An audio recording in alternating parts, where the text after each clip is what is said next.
So Heartfulness ಪ್ರಾರ್ಥನೆ ಬಗ್ಗೆ ತಿಳಿಸಿರಿ. ಹಾರ್ಟ್ಫುಲ್ನೆಸ್ ಪ್ರಾರ್ಥನೆಯನ್ನು ನಾವು ಮುಂಜಾನೆಯ ಧ್ಯಾನಕ್ಕೂ ಮುನ್ನ ಒಂದು ಬಾರಿ ಮತ್ತು ರಾತ್ರಿ ಮಲಗುವ ಮುನ್ನ ಮೊದಲು ಮಾಡುತ್ತೇವೆ. ಸೊ 2 ತುಂತು ಮಾಡೇ ಮಾಡ್ತೀವಿ. ಬೆಳಗ್ಗೆ ಎದ್ದಿದ ತಕ್ಷಣ ನಮ್ಮ ಧ್ಯಾನಕ್ಕೆ ಮುಂಚೆ ಮತ್ತು ರಾತ್ರಿ ಮಲ್ಕೋಬೇಕಾದ್ರೆ ಆ ಪ್ರೇಯರ್ ಚೆನ್ನಾಗಿ ಗೊತ್ತಿರಬೇಕು. ಪ್ರೇಯರ್ ಬರೀರಿ ಅಂತ ಹೇಳ್ತಾರೆ. ಸೊ ಪ್ರಾರ್ಥನೆ ಚೆನ್ನಾಗಿ ಗೊತ್ತಿರಬೇಕು, ಕನ್ನಡದಲ್ಲಾಗಲಿ ಇಂಗ್ಲೀಷ್ನಲ್ಲಾಗಲಿ. ಸೊ ಕನ್ನಡದಲ್ಲಾಯಿತು ಅಂತಂದರೆ, ಓ ನಾಥ, ನೀನೇ ಮಾನವ ಜೀವನದ ನಿಜವಾದ ಗುರಿ.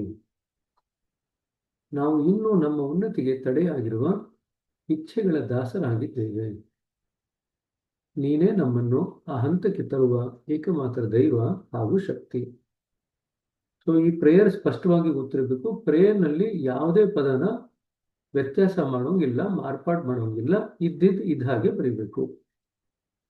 ಸೊ ಪ್ರೇಯರ್ನಲ್ಲಿ ಏನಾದರೂ ಒಂದು ಪದ ವ್ಯತ್ಯಾಸ ಆಯಿತು ಅಂತಂದರೆ ನಿಮಗಿನ್ನೂ ಕರಗತ ಆಗಿಲ್ಲ ಅಂತ ಅವರು ಯೋಚನೆ ಮಾಡ್ತಾರೆ.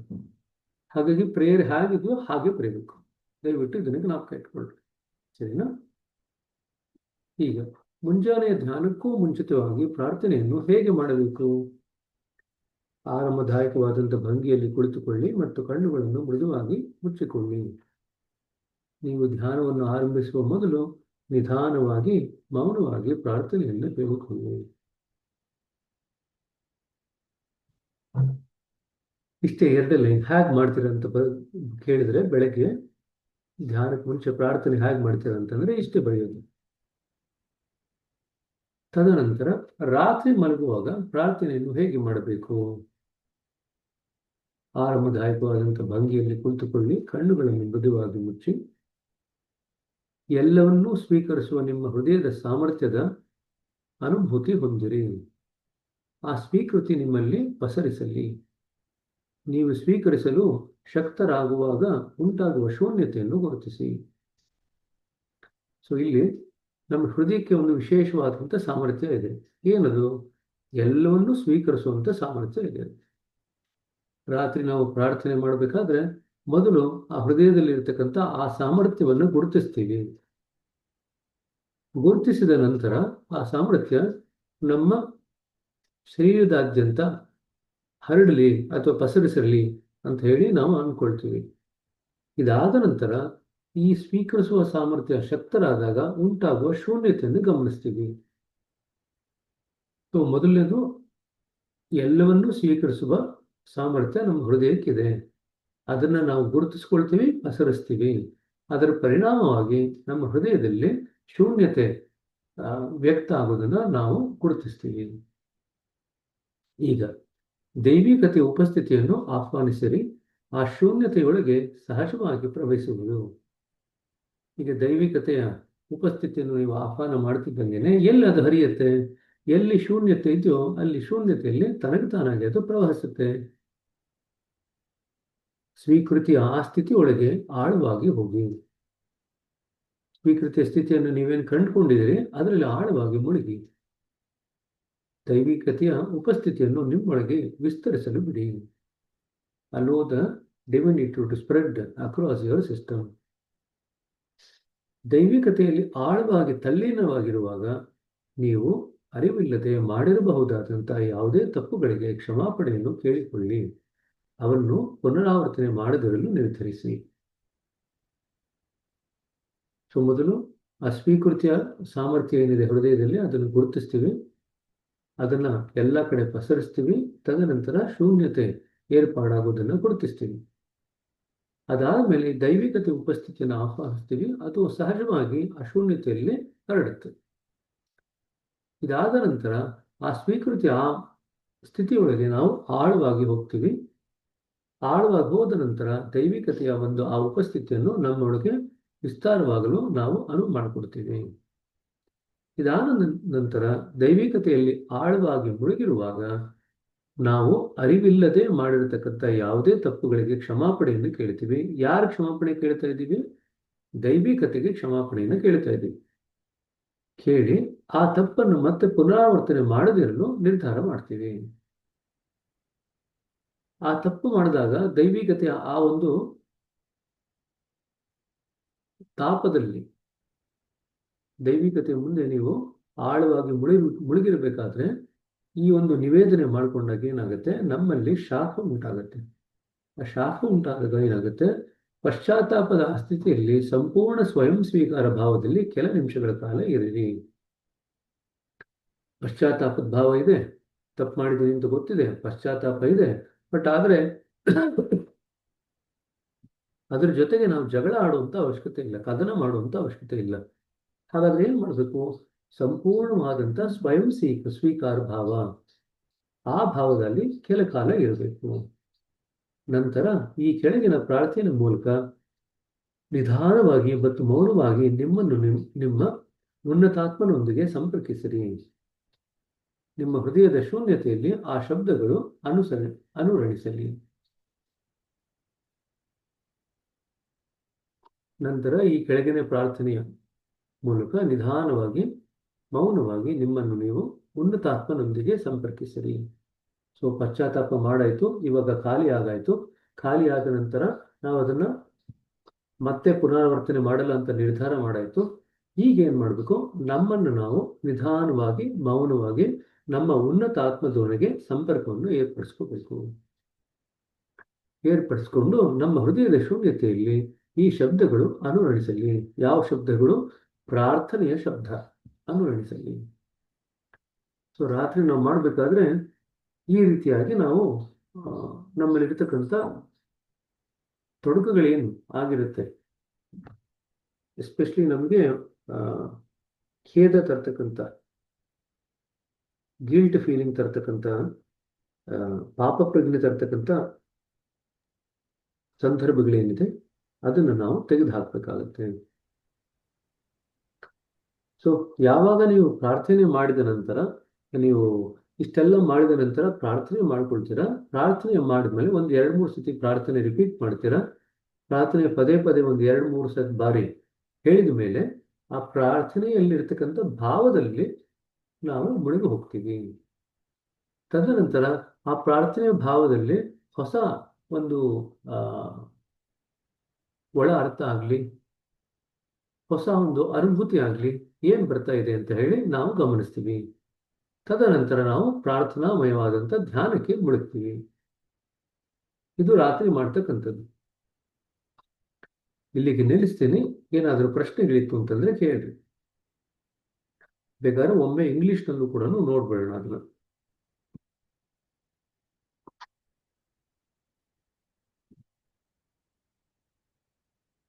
ಒಂದು ನಿಮಿಷ ಇಂಗ್ಲಿಷ್ದು.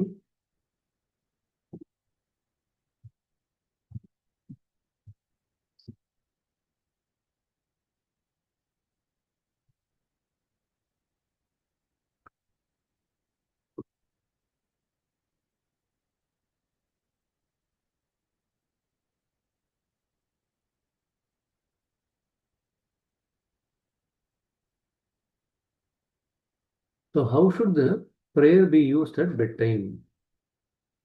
Sit comfortably, gently close your eyes. Silently repeat the prayer a few times, pausing in between. ನೋಡ್ರಿ, ಇಂಗ್ಲಿಷ್ನಲ್ಲಿ ಬೇರೆ ರೀತಿಯಾಗಿ ಕೊಟ್ಟಿದ್ದಾರೆ, ಅದಕ್ಕೆ ನಾನು ಇಂಗ್ಲಿಷ್ನಲ್ಲಿ ನೋಡೋಣ ಅಂತ ಹೇಳಿದ್ದು. Silently repeat the prayer A few times. ಪ್ರಾರ್ಥನೆಯನ್ನು ಕೆಲವು ಸಾರತಿ ಉಚ್ಚಾರಣೆ ಮಾಡ್ರಿ. ಮಧ್ಯದಲ್ಲಿ ಗ್ಯಾಪ್ ಕೊಡ್ರಿ.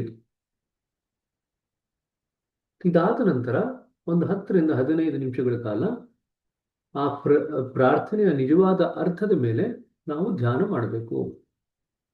ಧ್ಯಾನ ಮಾಡ್ತಾ ಇರಬೇಕಾದ್ರೆ ಆ ಪ್ರಾರ್ಥನೆಯಲ್ಲಿರುವ ಪದಗಳು ನಮ್ಮ ಹೃದಯದಲ್ಲಿ ಕಂಪನಗಳು ನಮಗೆ ಫೀಲ್ ಆಗಬೇಕು. ಅದನ್ನು ನಾವು ಕೇವಲ ಭೌತಿಕ ಸ್ತರದಲ್ಲಿ ಅರ್ಥ ಮಾಡ್ಕೊಳ್ಳೋಕೆ ಪ್ರಯತ್ನ ಪಡೋದಲ್ದಿರ, ಅದರಲ್ಲಿ ಇರ್ತಕ್ಕಂಥ ಅರ್ಥ ತನಗೆ ತಾನಾಗೆ ಒಳಗಡೆಯಿಂದ ಪ್ರಕಟ ಆಗಲಿ ಅನ್ನೋ ಭಾವದಲ್ಲಿ ಕೂತ್ಕೊಳ್ತೀವಿ. ಈ ಒಂದು ಭಾವನೆಯಲ್ಲಿ ನಮ್ಮನ್ನು ನಾವು ಮುಳುಗಿಸ್ಕೊಳ್ಳಿಕ್ಕೆ ಅಥವಾ ಕಳೆದು ಹೋಗ್ಲಿಕ್ಕೆ ನಾವು ಬಿಡ್ತೀವಿ. ಯಾಕೆ ಬಿಡ್ತೀವಿ? ಪದಗಳ ಒಂದು ಅರ್ಥ ಏನಿದೆ ಅದನ್ನ ದಾಟಿ ಹೋಗುವಂತ ಸ್ತರಕ್ಕೆ ನಾವು ನಮ್ಮನ್ನು ನಾವು ಅವಕಾಶ ಮಾಡಿಕೊಡ್ತೀವಿ. ಯಾವ ಪ್ರೇಯರು? ಇದೇ 3 line prayer. O master, thou art the real goal of human life. We are yet but slaves of wishes, putting bar to our advancement. Thou art the only God and power to bring us up to that stage.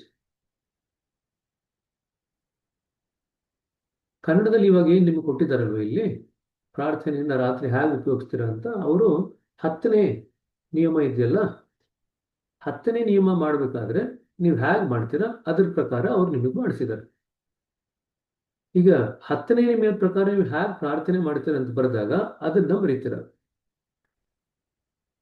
ನೀವು ಸಾಮಾನ್ಯವಾಗಿ bed ಟೈಮ್ನಲ್ಲಿ prayer ಹೇಗೆ ಮಾಡ್ತೀರಾ ಅಂತ ಕೇಳಿದಾಗ ಇದನ್ನ ಬರೀತೀರ.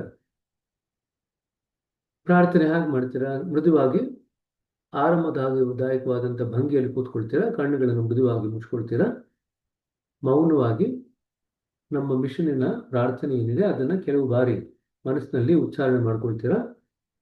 2 ಪ್ರಾರ್ಥನೆ ನಡುವೆ ಒಂದು ರೀತಿಯಾದಂಥ ಸಮಯವನ್ನು ಬಿಡ್ತೀರಾ. ಇದಾದ ನಂತರ 10 ರಿಂದ 15 ನಿಮಿಷಗಳ ಕಾಲ ಆ ಪ್ರಾರ್ಥನೆಯ ನಿಜವಾದಂಥ ಅರ್ಥದ ಮೇಲೆ ಧ್ಯಾನವನ್ನು ಮಾಡ್ತೀರಾ. ಆ ಪ್ರಾರ್ಥನೆಯಲ್ಲಿ ಇರತಕ್ಕಂಥ ಭಾವ ನಮ್ಮ ಹೃದಯದಲ್ಲಿ ಪಸರಿಸಲಿ, ಅನುಭವಕ್ಕೆ ಬರಲಿ ಅಂತ ಕಾಯ್ತಾ ಇರ್ತೀರ. ಬಹಳ ಬುದ್ಧಿಶಕ್ತಿ ಉಪಯೋಗಿಸ್ಕೊಂಡು ಪ್ರಾರ್ಥನೆಯಲ್ಲಿರ್ತಕ್ಕಂಥ ಪದಗಳ ಅರ್ಥವನ್ನು ತಿಳ್ಕೊಳ್ಳಿಕ್ಕೆ ಹೋಗಲ್ಲ, ಭಾವನೆಯ ಕಡೆಗೆ ಹೆಚ್ಚಿನ ಒತ್ತನ್ನು ಕೊಡ್ತೀರ. ತದನಂತರ ಆ ಪ್ರಾರ್ಥನೆಯ ನಿಜವಾದಂಥ ಅರ್ಥ, ಒಳ ಅರ್ಥ ತಾನಾಗಿ ಒಳಗಡೆಯಿಂದ ಪ್ರಕಟ ಆಗ್ಲಿಕ್ಕೆ ಅವಕಾಶ ಮಾಡಿಕೊಡ್ತೀರ. ಅದಾದ್ಮೇಲೆ ಏನ್ ಮಾಡ್ತೀರಾ ಅಂತಂದ್ರೆ ಪ್ರಾರ್ಥನೆ ಆ ಭಾವದಲ್ಲಿ ನೀವು ಮುಳುಗಿ ಹೋಗ್ತೀರಾ. ಯಾಕೆ ಮುಳುಗಿ ಹೋಗ್ತೀರಾ? ಪದಗಳ ಅರ್ಥದ ಒಂದು ಸ್ತರ ಏನಿದೆ ಅದನ್ನು ದಾಟಿ ಹೋಗ್ಲಿಕ್ಕೋಸ್ಕರ ಮುಳುಗಿ ಹೋಗ್ತೀರಾ. ಯಾವ ಪ್ರಾರ್ಥನೆ ಮಾಡ್ತೀರಾ? ಈ ರೀತಿಯಾದಂಥ ಪ್ರಾರ್ಥನೆ ಮಾಡ್ತೀರಾ. ಸರಿನಾ? ಸೊ ಪ್ರಾಯಶಃ ಕನ್ನಡದವ್ರಿಗೆ ಯಾಕೆ ಇಷ್ಟು ಒದ್ದಾಡ್ತಾರೆ ಅಂತ ಇವಾಗ ಗೊತ್ತಾಯ್ತು. ಇಂಗ್ಲಿಷ್ನಲ್ಲಿ ಒಂಥರ ಕೊಟ್ಟಿದ್ದಾರೆ, ಕನ್ನಡ ಟ್ರಾನ್ಸ್ಲೇಷನ್ ಅಲ್ಲಿ ಅವರು ಬೇರೆ ರೀತಿಯಾಗಿ ಅದನ್ನ ಮಾಡಿದ್ದಾರೆ. 1 ನಿಮಿಷ, ಈಗ ಕನ್ನಡದಲ್ಲಿ ಮತ್ತೆ ವಾಪಸ್ ನೋಡೋಣ.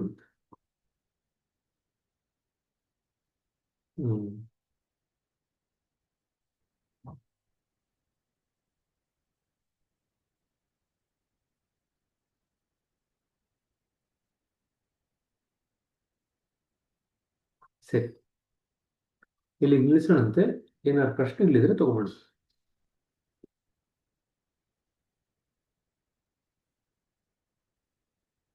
ಇಲ್ಲಿ ಏನು ವಿವರಣೆ ಕೊಟ್ಟಿದ್ದಾರೆ ಕನ್ನಡದಲ್ಲಿ, ಇದು ನೀವು 10ನೇ ನಿಯಮವನ್ನು ಪಾಲಿಸಬೇಕಾದ್ರೆ ಮಾಡತಕ್ಕಂಥದ್ದನ್ನ ನೀವು ಮಾಡ್ತಾ ಇದ್ದಾರೆ ಇಲ್ಲಿ.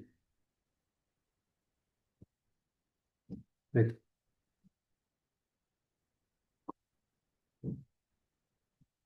ಅವ್ರು 10ನೇ ನಿಯಮದ ಪ್ರಕಾರ ಪ್ರಾರ್ಥನೆ ಹೇಗೆ ಮಾಡ್ತೀರಾ ಅಂತ ನೀವು ಕೇಳಿದಾಗ ಇದನ್ನ ಬರೀಬೇಕಾಗುತ್ತೆ. ನೀವು ಸಹಜವಾಗಿ ಪ್ರಾರ್ಥನೆ ರಾತ್ರಿ ಹೇಗೆ ಮಾಡ್ತೀರಾ ಅಂತ ಹೇಳಿದಾಗ ನೀವು ಇಂಗ್ಲಿಷ್ನಲ್ಲಿ ಏನಿದೆಯಲ್ಲ ಅದನ್ನ ಬರೀಬೇಕಾಗುತ್ತೆ. ಸರಿ, ಎನಿವೆ ಇಲ್ಲಿ ನಿಲ್ಲಿಸ್ತೀನಿ. ಏನಾದ್ರು ಪ್ರಶ್ನೆಗಳಿದ್ರೆ ಕೇಳಿ. ಪುಷ್ಪ ಅವ್ರ ಹೇಳ್ರಿ. ಬ್ರದರ್ ನಮಸ್ತೆ. ಅದೇ ಇವಾಗ 10ನೇ ನಿಯಮದ ಪ್ರಕಾರ ನಮ್ಗೆ ಸ್ಟೆಪ್ ಬೈ ಸ್ಟೆಪ್ ಕೊಟ್ಟಿದ್ದಾರೆ. ಈಗ ಮಾಮೂಲು ಪ್ರಾರ್ಥನೆ ಡೈಲಿ ಮಾಡೋದು ಹೆಂಗೆ ಅಂದ್ರೆ ನಾವು ಯಾವ ಸ್ಟೆಪ್ ಬೈ ಸ್ಟೆಪ್ ಹೇಗೆ ಬರಿಬೇಕು? ಇವಾಗ ನೀವು ಹೇಳಿದ್ರೆ ಈಗ ಕನ್ನಡ ಇಂಗ್ಲಿಷಲ್ಲಿ ಇದೆ ಅಂತ, ಅದನ್ನ ನಾವು ಯಾವ ತರ ಬರಿಬೇಕು? ಮೊದಲು ಇಂಗ್ಲಿಷ್ನಲ್ಲಿ ಏನಿದೆ ಅದನ್ನ ಬರೆದು ತದನಂತರ 10ನೇ ನಿಯಮದಲ್ಲಿ ಏನಿದೆ ಅಂತ ಇಲ್ಲಿ ಕನ್ನಡದಲ್ಲಿ ಕೊಟ್ಟಿದ್ದಾರೆ ಅದನ್ನ ಬರಿಬೇಕಾಗುತ್ತೆ. 2 ಬರಿಬೇಕಾಗುತ್ತೆ. ಮೊದಲು ಏನ್ ಮಾಡ್ತೀರಾ ನೀವು ನೋಡ್ರಿ, ರಾತ್ರಿ ಇರತಕ್ಕಂಥ ಪ್ರಾರ್ಥನೆ ನಾವು 2 ಕೆಲಸಕ್ಕೋಸ್ಕರ ಉಪಯೋಗಿಸ್ಕೊಳ್ತೀವಿ. ರಾತ್ರಿಯಲ್ಲಿ ಇರ್ತಕ್ಕಂಥ ಪ್ರಾರ್ಥನೆ ನಾವು ದಿನದಲ್ಲಿ ಆದಂತ ತಪ್ಪುಗಳೇನಿದೆ ಅದಕ್ಕೆ ಪಶ್ಚಾತ್ತಾಪ ಮಾಡಿ ಅದನ್ನು ಪುನರಾವರ್ತನೆ ಮಾಡದಿರೋದಕ್ಕೂ ನಾವು ಉಪಯೋಗಿಸ್ಕೊಳ್ತೀವಿ. 2ನೇದು, ಪ್ರಾರ್ಥನೆ ಮಾಡಿ ತದನಂತರ ಧ್ಯಾನ ಮಾಡಿದಾಗ ಪ್ರಾರ್ಥನಾಮಯ ಸ್ಥಿತಿಯಲ್ಲಿ ನಾವು ನಿದ್ದೆಗೆ ಹೋಗ್ಲಿಕ್ಕೂ ಕೂಡ ಅದನ್ನು ಅನುವು ಮಾಡ್ಕೊಳ್ತೀವಿ. ಸೊ ದಟ್ ನಾವು ಪ್ರಾರ್ಥನಾಮಯ ಸ್ಥಿತಿನಲ್ಲಿ ರಾತ್ರಿ ನಿದ್ದೆ ಮಾಡಿದ್ದಾಗ ಬೆಳಗಿನ ಧ್ಯಾನ ನಮಗೆ ಆಳವಾಗಿ ಆಗುತ್ತೆ. ಸೊ ರಾತ್ರಿ ಪ್ರಾರ್ಥನೆ ಸರಿಯಾಗಿ ಮಾಡಿ ಧ್ಯಾನ ಮಾಡಿ ಮಲ್ಕೊಂಡಾಗ ಏನಾಗುತ್ತೆ, ನಮಗೆ ಬೆಳಗಿನ ಒಂದು ಧ್ಯಾನ ಆಳವಾಗಿ ಅಥವಾ ಚೆನ್ನಾಗಿ ಆಗುತ್ತೆ. ಹಾಗಾದ್ರೆ ನೀವು ಯಾವ್ದಾದ್ಮೇಲೆ ಯಾವ್ದು ಮಾಡಬೇಕು ಅಂತ ಬರುತ್ತೆ ಅಲ್ವಾ? ಸೊ ನೀವು ಮೊದಲು ಪ್ರಾರ್ಥನೆಯನ್ನ ಮಾಡಿದ ನಂತರ ಕೆಲವು ಸತಿ ಪ್ರಾರ್ಥನೆಯನ್ನು ರಿಪೀಟ್ ಮಾಡ್ತೀರಾ. ಪ್ರಾರ್ಥನೆ ರಿಪೀಟ್ ಮಾಡಿದ್ಮೇಲೆ ಅವತ್ತು ಏನೆಲ್ಲ ನಾವು ಮಾಡಿರ್ತೀವಲ್ಲ, ಇದು ಏನಾಗಿದೆ ಅಂತಂದ್ರೆ ಇಲ್ಲಿ ನೀವು ಪ್ರಾರ್ಥನೆಯನ್ನು ಪೂರ್ತಿ ರಿಪೀಟ್ ಮಾಡಿದ್ಮೇಲೆ ಅದನ್ನ ನೀವು ಪಶ್ಚಾತ್ತಾಪ ಪಟ್ಟು ಅದಾದ್ಮೇಲೆ ನೀವು ಪ್ರಾರ್ಥನಾಮಯ ಸ್ಥಿತಿಯಲ್ಲಿ ಮಲ್ಕೊಳ್ಳಿಕ್ಕೆ ಹೋಯ್ತು ಅಂತಂದ್ರೆ ಅದು ಸರಿಯಾದಂತ ಸೀಕ್ವೆನ್ಸ್ ಆಗುತ್ತೆ. ನೀವು ಪ್ರಾರ್ಥನಾಮಯ ಧ್ಯಾನ ಮಾಡಿ ಅದಾದ್ಮೇಲೆ ನಾವು ಪಶ್ಚಾತ್ತಾಪ ಪಡ್ತೀನಿ ಅಂತ ಹೇಳಿ ಅದಾದ್ಮೇಲೆ ನಿದ್ದೆ ಮಾಡಿದ್ವಿ ಅಂತಂದ್ರೆ ಅದು ಸರಿಯಾದಂತ ಸೀಕ್ವೆನ್ಸ್ ಆಗಲ್ಲ. ಸೊ ಮೊದಲು ಪ್ರಾರ್ಥನೆನ ಕೆಲವು ಸತಿ ಮಾಡ್ತೀರಾ. ಪ್ರಾರ್ಥನೆನ ಮಾಡಿದ ಮೇಲೆ ಈಗೇನು ಇಲ್ಲಿ ಬರ್ದಿದಾರಲ್ಲ ಕನ್ನಡದಲ್ಲಿ, ಇದನ್ನ ಮಾಡ್ಬಿಡ್ತೀರಾ ಪಶ್ಚಾತ್ತಾಪ ಎಲ್ಲ ಪಟ್ಟ ಆದ್ಮೇಲೆ. ತದನಂತರ ನೀವು ಪ್ರಾರ್ಥನೆಯ ಒಂದು ಕೆಲವು ಸರ್ತಿ ಪ್ರಾರ್ಥನೆಯನ್ನು ರಿಪೀಟ್ ಮಾಡಿ ಅದಾದ ನಂತರ ನೀವು ಪ್ರಾರ್ಥನೆಯ ಭಾವದಲ್ಲಿ ಮುಳುಗಿ ಅದಾದ ನಂತರ ಅದೇ ರೀತಿಯಲ್ಲೇ ನೀವು ನಿದ್ದೆಗೆ ಹೋಗ್ತೀರಾ. ಅಂದ್ರೆ ಪ್ರಾರ್ಥನೆ ಮಾಡಿ ಪ್ರಾರ್ಥನಾಮಯ ಧ್ಯಾನಕ್ಕೆ ಹೋಗ್ತೀರಾ, ತದನಂತರ ಪ್ರಾರ್ಥನಾಮಯ ಸ್ಥಿತಿಯಲ್ಲಿಯೇ ನಿದ್ದೆಗೆ ಹೋಗ್ತೀರಾ. ಸೊ ಇಲ್ಲಿ ಏನಪ್ಪ ಜ್ಞಾಪಕ ಇಟ್ಕೋಬೇಕು ಅಂತಂದ್ರೆ, ಮೊದಲು ನಾವು ಆಗಿರ್ತಕ್ಕಂಥ ತಪ್ಪುಗಳಿಗೆ ಪಶ್ಚಾತ್ತಾಪ ಪಡ್ತೀವಿ. ಪಶ್ಚಾತ್ತಾಪ ಪಟ್ಟ ನಂತರ ಪ್ರಾರ್ಥನೆಯನ್ನು ಮತ್ತೆ ರಿಪೀಟ್ ಮಾಡ್ತೀವಿ. ಪ್ರಾರ್ಥನೆ ರಿಪೀಟ್ ಮಾಡಿದ ಮೇಲೆ ಅದರಲ್ಲಿ ಇರತಕ್ಕಂಥ ಒಳ ಅರ್ಥಕ್ಕೆ ಭಾವಾರ್ಥಕ್ಕೆ ಒಳಗಡೆ ಹೋಗ್ಲಿಕ್ಕೆ ಪ್ರಯತ್ನ ಪಡ್ತೀವಿ. ಒಳಗಡೆಯಿಂದ ಅರ್ಥ ತನಗತಾನಾಗಿ ಉದ್ಭವ ಆಗ್ಲಿಕ್ಕೆ ಬಿಡ್ತೀವಿ. ಇದಾದ ನಂತರ ನಾವು ಪ್ರಾರ್ಥನೆಯಲ್ಲಿ ಮುಳುಗೋಗಿ ಧ್ಯಾನ ಮಾಡಿ ತದನಂತರ ನಿದ್ದೆಗೆ ಹೋಗ್ತೀವಿ. ಆ ಸೀಕ್ವೆನ್ಸ್ ಮಾಡ್ತು ಅಂತಂದ್ರೆ ಕರೆಕ್ಟಾಗಿ ಆಗುತ್ತೆ. ನೀವು ಪ್ರಾರ್ಥನೆಯನ್ನು ಮಾಡಿ ಅದರಲ್ಲಿ ಧ್ಯಾನ ಮಾಡಿದ ಮೇಲೆ ಅದಾದ್ಮೇಲೆ ನೀವು ಪಶ್ಚಾತ್ತಾಪ ಪಡ್ತೀರಾ ಅಂತಂದ್ರೆ, ಆ ಪಶ್ಚಾತ್ತಾಪ ಪಟ್ಟು ಮತ್ತೆ ನಿದ್ದೆಗೆ ಹೋಗ್ತೀರಾ ಅಂತಂದ್ರೆ ಆ ಸೀಕ್ವೆನ್ಸ್ ಸರಿಯಾಗಿಲ್ಲ. So first you use the prayer, invite the divine in your heart. You probably need to say the prayer only once. ಇಲ್ಲಿ ನೋಡಿ ಏನ್ ಹೇಳಿದ್ದಾರೆ, ಎಲ್ಲವನ್ನೂ ಸ್ವೀಕರಿಸುವ ನಮ್ಮ ಹೃದಯದ ಅನುಭೂತಿ ಏನಿದೆ, ಸಾಮರ್ಥ್ಯ ಇದೆ, ಅದನ್ನ ಫಸ್ಟ್ ನಾವು ಗಮನಕ್ಕೆ ತಂದುಕೊಳ್ತೀವಿ. ಅದನ್ನ ಎಲ್ಲಾ ಕಡೆ ಹರಡಿಸಿ ತದನಂತರ ಹೃದಯದಲ್ಲಿ ಉಂಟಾಗುವ ಶೂನ್ಯತೆಯನ್ನು ಗಮನಿಸ್ತೀವಿ. ಆ ಶೂನ್ಯತೆಗೆ ಏನ್ ಮಾಡ್ತೀವಿ, ಭಗವಂತನ ಅಥವಾ ದೈವಿಕತೆಯ ಇರುವಿಕೆಯನ್ನ ನಾವು ಉಪಸ್ಥಿತಿಯನ್ನ ಆಹ್ವಾನ ಮಾಡ್ತೀವಿ. ಈಗ ಆ ಇರುವಿಕೆಯ ಸ್ಥಿತಿಯಲ್ಲಿ ನಾವು ಸ್ವೀಕರಿಸುವಂತ ಸ್ಥಿತಿ ಇದೆ, ಇರುವಿಕೆಯ ಸ್ಥಿತಿ ಇದೆ, ಅದರಲ್ಲಿ ನಾವು ಆಳವಾಗಿ ಮುಳುಗ್ತೀವಿ.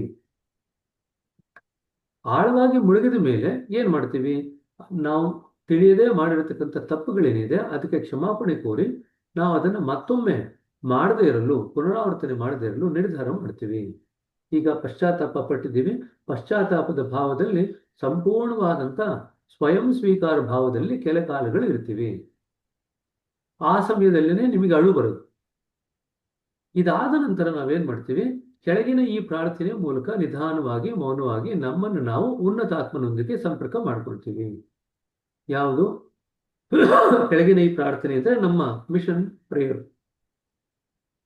ಅದನ್ನ ನಾವು ಮತ್ತೊಮ್ಮೆ ಪುನರಾವರ್ತನೆ ಮಾಡಿ ಉನ್ನತಾತ್ಮದೊಂದಿಗೆ ಸಂಪರ್ಕ ಮಾಡಿಕೊಂಡು ಈಗ ಅದರಲ್ಲಿ ಧ್ಯಾನದಲ್ಲಿ ಮುಳುಗ್ತೀವಿ. ಧ್ಯಾನದಲ್ಲಿ ಮುಳುಗಿದ ನಂತರ ಪ್ರಾರ್ಥನೆ ಮಾಡಿ ಕಡೆಯಲ್ಲಿ ಧ್ಯಾನ ಮಾಡಿದ ಮೇಲೆ, ಧ್ಯಾನದ ನಂತರ ಇನ್ಯಾವ ಕ್ರಿಯೆನೂ ಮಾಡಲ್ಲ, ನಾವು ಜೊತೆಗೆ ಧ್ಯಾನ ಆಗ್ತಿದ್ದಂಗೆನೆ ನಾವು ನಿದ್ದೆಗೆ ಹೋಗ್ತೀವಿ. ಈ ಸೀಕ್ವೆನ್ಸ್ ಮಾಡ್ತು ಅಂತಂದ್ರೆ ಕರೆಕ್ಟ್ ಆಗಿರುತ್ತೆ. ಸರಿನಾ? ವಿದ್ಯಾ ಅವ್ರಿಗೆ ಕೇಳ್ರಿ. ನಮಸ್ತೆ ಬ್ರದರ್. ಈಗ ಇಂಟೆನ್ಸ್ ಅಭ್ಯಾಸಿ ಅವ್ರದ್ದು ನಮ್ಮ ಕನ್ನಡದಲ್ಲಿರೋದನ್ನ ಟ್ರಾನ್ಸ್ಲೇಟ್ ಮಾಡಿ ಇಂಗ್ಲಿಷಲ್ಲಿ ಬರೀಬೋದಾ? ನಾವು ಇಂಗ್ಲಿಷಲ್ಲಿ ಇಲ್ಲ ಈ ಸ್ಟೆಪ್ಸ್, ಅದಕ್ಕೋಸ್ಕರ. ಬರಿಬೋದು, ಡೆಫಿನೆಟ್ಲಿ ಬರಿಬೋದು. Okay, thank you.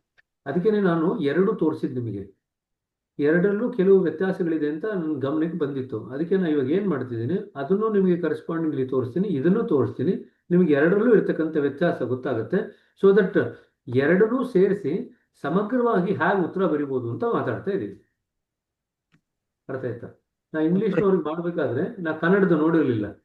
ಈಗ ಕನ್ನಡದವ್ರಿಗೆ ಮಾಡ್ಬೇಕಾದ್ರೆ ನಾನು ಮತ್ತೆ ಇಂಗ್ಲಿಷು ರೆಫರ್ ಮಾಡ್ತಾ ಇದ್ದೀನಿ. ಎರಡೂ ಸೇರಿಸಿ ಕಾಂಪ್ರಹೆನ್ಸಿವ್ ಆನ್ಸರ್ ಬರಿಬೇಕು.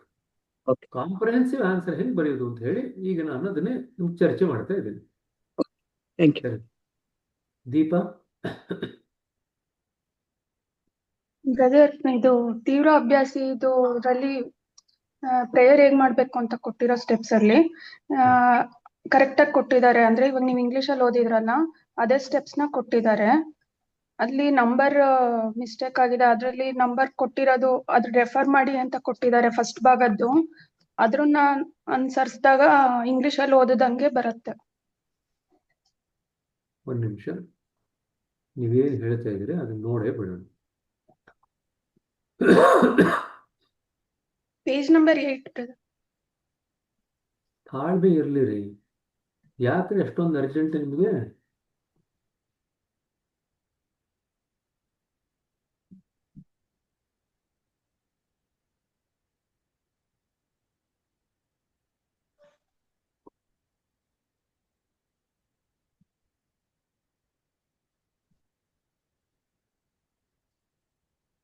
As an intense abhyasi, what are the allied practices with the bedtime prayer, and therefore what are the steps you would go through? So ಆರಾಮದಾಯಕವಾಗಿ ಭಂಗಿಯಲ್ಲಿ ಕೂತ್ಕೊಳ್ತೀರಾ, ಕಣ್ಣುಗಳನ್ನು ಮೃದುವಾಗಿ ಮುಚ್ಕೊಳ್ತೀರಾ. ಈಗ ಇಂಟೆನ್ಸ್ ಅಭ್ಯಾಸಿ ಆದಾಗ ಪಾಯಿಂಟ್ ಎದು ಧ್ಯಾನ ಏನಿದೆ ಅದನ್ನ 5 ನಿಮಿಷಗಳ ಕಾಲ ಮಾಡ್ತೀರಾ. ಅದಾದ್ಮೇಲೆ ಮ್ಯಾಕ್ಸಿಮಮ್ 10ನ್ನ 5 ನಿಮಿಷಗಳ ಕಾಲ ಮಾಡ್ತೀರಾ. ಅದಕ್ಕೆ ನಾ ಹೇಳಿದ್ದು ಮ್ಯಾಕ್ಸಿಮಮ್ 10 ಪ್ರಾಕ್ಟೀಸ್ ಮಾಡಿದ ನಂತರ ನೀವು ಪ್ರಾರ್ಥನೆಯನ್ನು ಮಾಡ್ತೀರಾ, ಪ್ರಾರ್ಥನಾಮಯವಾದಂಥ ಧ್ಯಾನವನ್ನು ಮಾಡ್ತೀರಾ. Slip in to the bed time prayer meditation as indicated in section 3. So ಈಗ 10ನೇ ಮ್ಯಾಕ್ಸಿಮಮ್ದು, ಅದಕ್ಕೆ ನಾ ಹೇಳಿದ್ದು ಕನ್ನಡದಲ್ಲಿ ಏನು ಬಂದಿದೆ ಅದಾದ್ಮೇಲೆ ಇಂಗ್ಲಿಷ್ನಲ್ಲಿ ಏನು ಬಂದಿದೆ ಅದನ್ನು ಬರೀತು ಅಂತಂದ್ರೆ ಆ ಸೀಕ್ವೆನ್ಸ್ ಸರಿಗಿರುತ್ತೆ ಅಂತ ಅದಕ್ಕೆ ನಾ ಹೇಳಿದ್ದೆ ನಿಮಗೆ. So sit silently, repeat the prayer for few times, passing in between. So ಅಲ್ಲಿ ಏನಿದೆ ಅದನ್ನೇ ಇಲ್ಲಿ ಬರೆದಿದ್ದಾರೆ. ಸೊ ಹಾಗಾಗಿ ತೀವ್ರತರವಾದಂಥ ಅಭ್ಯಾಸಿ ಹೇಗೆ ಮಾಡ್ತಾರೆ ಅಂತಂದ್ರೆ, ಮೊದಲು ಪಾಯಿಂಟ್ ಎ ಧ್ಯಾನ ಮಾಡಿಸ್ತಾರೆ 5 ನಿಮಿಷ. ತದನಂತರ ಮ್ಯಾಕ್ಸಿಮಮ್ 10 ಏನಿದೆ ನಾವು ಪಶ್ಚಾತ್ತಾಪ ಪಡುವಂಥದ್ದೆಲ್ಲ ಏನಿದೆ ಅದನ್ನು 5 ನಿಮಿಷಗಳ ಕಾಲ ಮಾಡ್ತೀವಿ. ಅದಾದ್ಮೇಲೆ ಪ್ರಾರ್ಥನೆ ಕೆಲವು ಬಾರಿ ರಿಪೀಟ್ ಮಾಡ್ತೀವಿ. ಅದಾದ್ಮೇಲೆ ಪ್ರಾರ್ಥನೆ ಮತ್ತು ಧ್ಯಾನ ಇದನ್ನು ಮುಂದುವರಿಸ್ಕೊಂಡು ಹೋಗಿ ತದನಂತರ ನಿದ್ದೆಗೆ ಹೋಗ್ತೀವಿ. ಈ ಸೀಕ್ವೆನ್ಸ್ ಅಲ್ಲಿ ಬರೀತು ಅಂತಂದ್ರೆ ಕರೆಕ್ಟ್ ಆಗಿರುತ್ತೆ. ಅದೇ ಸೀಕ್ವೆನ್ಸ್ ನಾನು ನಿಮಗೆ ಹೇಳಿದ್ದು. ಈಗ ನಿಮಗೆ ಈ ಕನ್ಫ್ಯೂಷನ್ ಹೋಗಬಾರ್ದು ಅಂತ ಹೇಳಿ 13ನೇ ತಾರೀಕು ಅಂದ್ರೆ ಸೋಮವಾರದಿಂದ ನಿಮಗೆ ರಾತ್ರಿ ಮೊದಲು ವಿಶ್ವ ಪ್ರಾರ್ಥನೆ ಮಾಡಿಸಿ, ತದನಂತರ ಪಾಯಿಂಟ್ ಎ ಧ್ಯಾನ ಮಾಡಿಸಿ, ತದನಂತರ ಮ್ಯಾಕ್ಸಿಮಮ್ 10ರಲ್ಲಿ ಏನಿದೆ ಅದನ್ನು 5 ನಿಮಿಷ ಮಾಡಿಸಿ, ಅದಾದ್ಮೇಲೆ ಪ್ರಾರ್ಥನಾಮಯ ಧ್ಯಾನವನ್ನು ಮಾಡಿಸಿ ನಿಮಗೆ ತರಗತಿಯನ್ನು ಕೊನೆಗೊಳಿಸ್ತೀವಿ.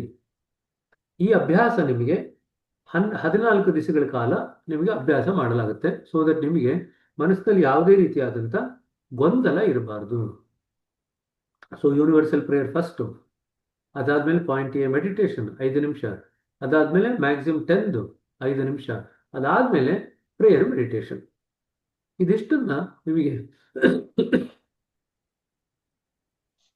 ಅರ್ಧ ಗಂಟೆಯಲ್ಲಿ ಮಾಡಿಸಿ ಆ ಗೊಂದಲವನ್ನು ನಿಮಗೆ ನಿವಾರಣೆ ಮಾಡ್ತೀವಿ. ಚಿಂತೆ ಮಾಡಬೇಡಿ. ಈ ಸೀಕ್ವೆನ್ಸ್ ಗೊತ್ತಾಯ್ತಲ್ವಾ? So universal prayer, point A meditation for 5 minutes, then followed by maximum 10 for 5 minutes, then for about 10 to 15 minutes of prayer meditation. Hope it is clear. ಸರಿನಾ? ಇನ್ನೇನೋ ಪ್ರಶ್ನೆ ಇದೆಯಾ? ಅಲ್ಲೂ ಸೆಕ್ಷನ್ 1ನಲ್ಲಿ ಏನಿದೆ ಪ್ರಾರ್ಥನೆ ಪ್ರೇಯರ್ ಅಲ್ಲಿ ರೆಫರ್ ಮಾಡ್ಕೊಳ್ಳಿ ಅಂತ ಬರಿಬೇಡಿ ಎಕ್ಸಾಮ್ನಲ್ಲಿ. ನೆನ್ನೆ ಹೇಳ್ತಿದ್ರಲ್ಲ, ಆಯ್ತಾ? ನೀವು ಆಕ್ಚುಲಿ ಬರಿಬೇಕು ಏನಿದೆ ಅಂತ. ಪ್ಲೀಸ್ ರೆಫರ್ ಟು ಸೆಕ್ಷನ್ 1 ಅಂತ ಎಕ್ಸಾಮ್ನಾಗ ಹೇಳಲಿಕ್ಕೆ ಆಗಲ್ಲ.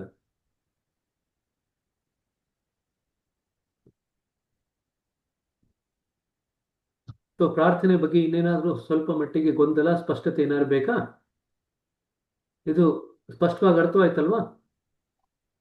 ಸೊ ಕನ್ನಡದಲ್ಲಿ ಅವರು ಆ ಮ್ಯಾಕ್ಸಿಮಮ್ 10 ಏನು ಮಾಡ್ಬೇಕಂತಿದೆ ಅದನ್ನು ವಿಸ್ತಾರವಾಗಿ ಕೊಟ್ಟಿದ್ದಾರೆ. ಇಂಗ್ಲಿಷ್ನಲ್ಲಿ ಅದು ವಿಸ್ತಾರವಾಗಿಲ್ಲ. ಸೊ ಇಂಗ್ಲಿಷ್ನವರು ಅದನ್ನ ಕನ್ನಡದಲ್ಲಿ ಇರ್ತಕ್ಕಂಥದ್ದನ್ನ ಇಂಗ್ಲಿಷಿಗೆ ಟ್ರಾನ್ಸ್ಲೇಟ್ ಮಾಡಿಕೊಂಡು ಅದನ್ನ 5 ನಿಮಿಷ ಅಭ್ಯಾಸ ಮಾಡಿದ ನಂತರ ಪ್ರಾರ್ಥನೆಯನ್ನು ಕೆಲವು ಬಾರಿ ರಿಪೀಟ್ ಮಾಡಿ ಪಾಸ್ ಮಾಡ್ತಾ ನೋಡ್ರಿ. ಮೊದಲು ಪ್ರಾರ್ಥನೆ ಇದು ನಿಮ್ಗೆ ಜ್ಞಾಪಕ ಇರ್ಲಿಕ್ಕೋಸ್ಕರ ಹೇಳ್ತಾ ಇದ್ದೀನಿ ಅಷ್ಟೇ, ಹೇಗೆ ನಾವು ಪ್ರಾರ್ಥನೆಯಲ್ಲಿ ಆಳಕ್ಕೆ ಹೋಗ್ತೀವಿ ಅಂತ. ಮೊದಲು ಹತ್ತಿರ್ತೀವಿ, ಮೊದಲು ಅಳ್ತೀವಿ, ಆಮೇಲೆ ಆಳಕ್ಕೆ ಹೋಗ್ತೀವಿ. ಅರ್ಥ ಆಯ್ತು? ಮೊದಲು ಅಳ್ತೀರ, ಆಮೇಲೆ ಆಳಕ್ಕೆ ಹೋಗ್ತೀರ. ಸೊ ಪ್ರಾರ್ಥನೆಯನ್ನ ಮೊದಲು ಕೆಲವು ಬಾರಿ ರಿಪೀಟ್ ಮಾಡ್ತೀರಾ ಅಂತ ಇಟ್ಕೊಳ್ರಿ.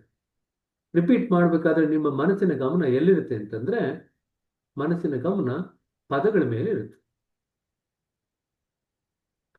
ಈಗ ಪದಗಳ ಮೇಲೆ ಆದ್ಮೇಲೆ ಮಧ್ಯದಲ್ಲಿ ಗ್ಯಾಪ್ ಕೊಡ್ತೀರಾ.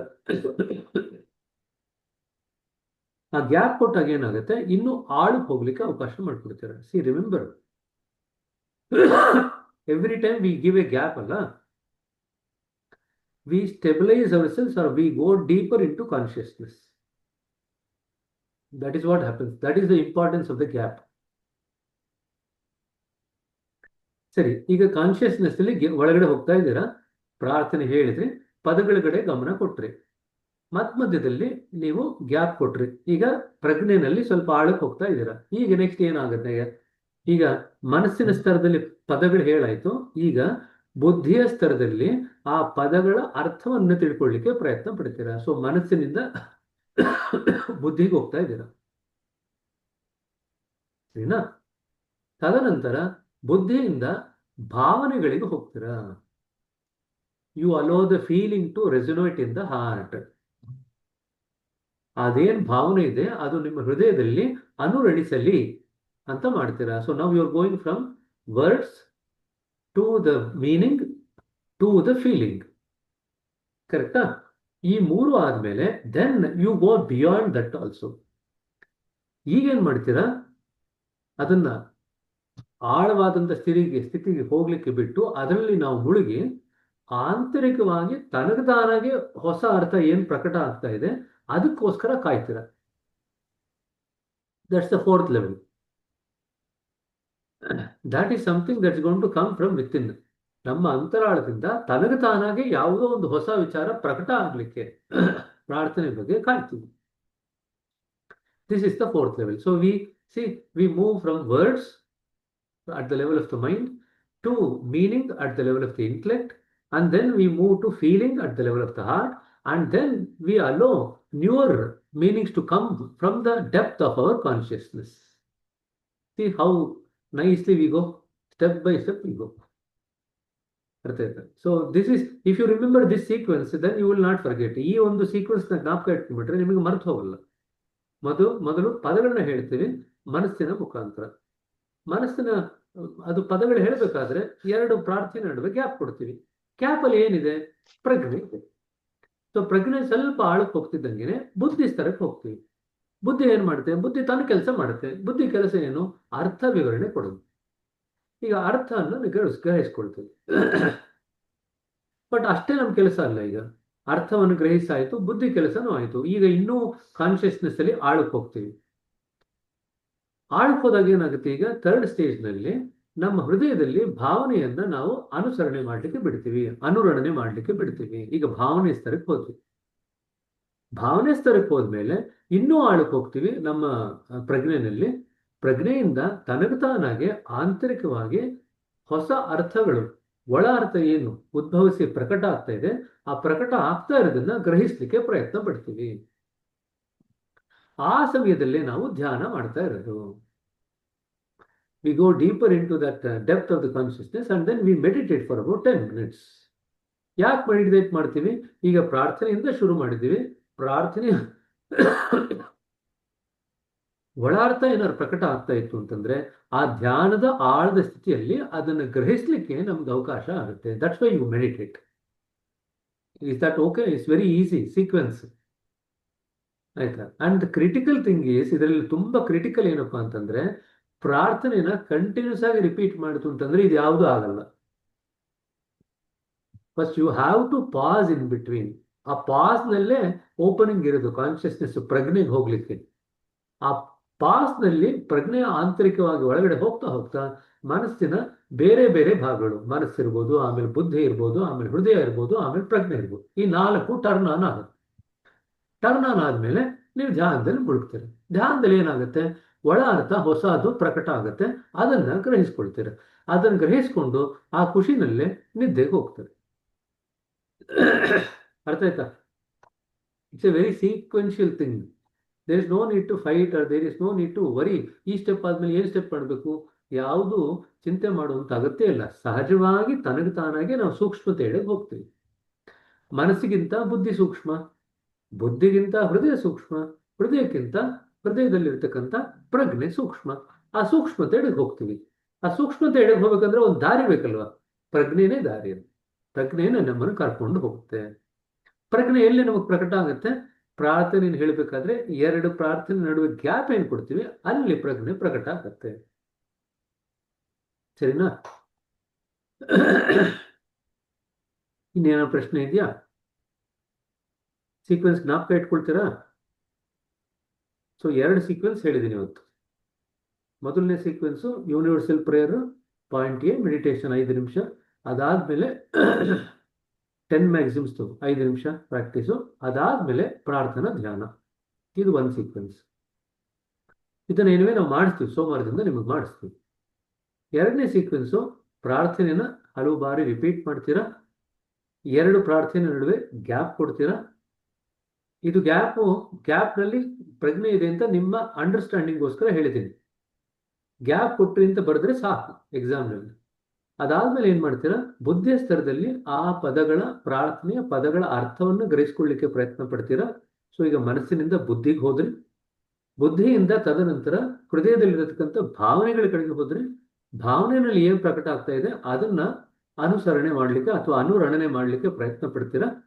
ಅದಾದ್ಮೇಲೆ ಏನ್ ಮಾಡ್ತೀರಾ, ಪ್ರಜ್ಞೆಯಲ್ಲಿ ಆಳವಾಗಿ ಮುಳುಗಿ ಹೋಗಿ ಆ ಒಂದು ಆಳದ ಸ್ಥಿತಿಯಲ್ಲಿ ಆಂತರಿಕವಾಗಿ ಏನ್ ಒಳ ಅರ್ಥ ಪ್ರಕಟ ಆಗ್ತಾ ಇದೆ ಅದನ್ನ ಗ್ರಹಿಸ್ಕೊಳ್ಳಿಕ್ಕೆ ಪ್ರಯತ್ನ ಪಡ್ತೀರಾ. ಇದು 4 ಸ್ಟೇಜ್. ಈ 4ನೇ ಸ್ಟೇಜಿಗೆ ಬಂದಾಗ ನಾವು ಧ್ಯಾನ ಮಾಡ್ತೀವಿ. ಅದಕ್ಕೆ ನಾವು ಪ್ರಾರ್ಥನೆಯನ್ನು ಹಲವು ಬಾರಿ ಮಾಡಿ ಅದರ ಅರ್ಥ ಎಲ್ಲ ತಿಳ್ಕೊಂಡು ಆಮೇಲೆ ಧ್ಯಾನ ಮಾಡೋದ್ರಿಂದ ನಾವು ಪ್ರಾರ್ಥನಾಮಯ ಧ್ಯಾನ ಅಂತ ಕರಿತೀವಿ. ಸರಿನಾ? I think it should be very clear. ಯಾರಿಗೂ ಕನ್ಫ್ಯೂಷನ್ ಇರ್ಲಿಕ್ಕೆ ಸಾಧ್ಯ ಇಲ್ಲ. ಸರಿನಾ? ಇನ್ಯಾವ ಪ್ರಶ್ನೆ ಇದೆಯಾ?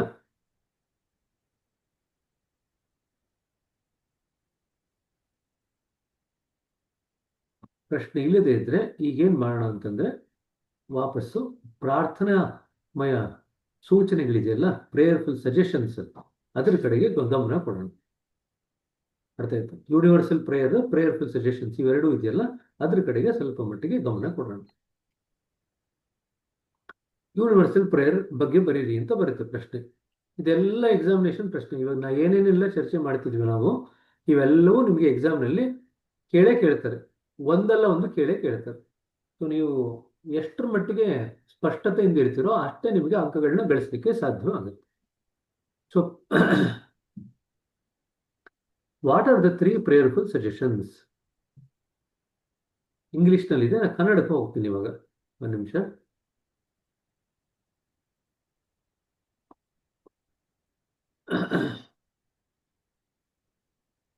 ಕನ್ನಡದಲ್ಲಿ ಕೂಡ ಪ್ರಾರ್ಥನಾಮಯ ಸಲಹೆಗಳೇನಿದೆ, ಸೂಚನೆಗಳೇನಿದೆ ಅದನ್ನು ಮಾಡ್ಲಿಕ್ಕೆ ಮುಂಚೆ ಒಮ್ಮೆ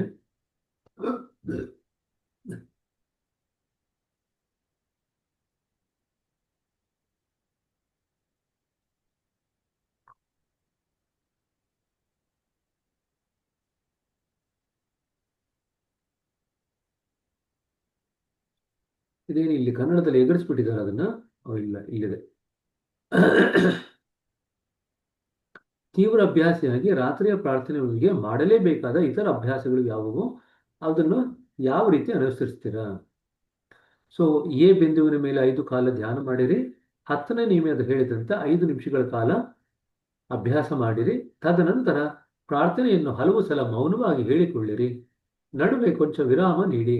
ಈಗ ಇಲ್ಲಿ 3ನೇದಿದೆಯಲ್ಲ, 10ನೇ ನಿಯಮದಲ್ಲಿ ಹೇಗೆ ಅಭ್ಯಾಸ ಮಾಡ್ತೀರ ಪ್ರಾರ್ಥನೆ ಅಂತ ಅಲ್ಲಿ ಮೇಲ್ಗಡೆ ಇತ್ತಲ್ವಾ, ಅದನ್ನು ಬರಿಬೇಕು. ಅದನ್ನು how do practice the 10 maxims prayer for 10 maxims ಅಂತ ಹೇಳಿದಾಗ ನಾವು ಪ್ರಾರ್ಥನೆಯಲ್ಲಿ ಓದಿದ್ವಲ್ಲ ಕನ್ನಡದಲ್ಲಿ, ಅದನ್ನ ಬರಿಬೇಕು. ಅದು 3rd ಪಾಯಿಂಟ್.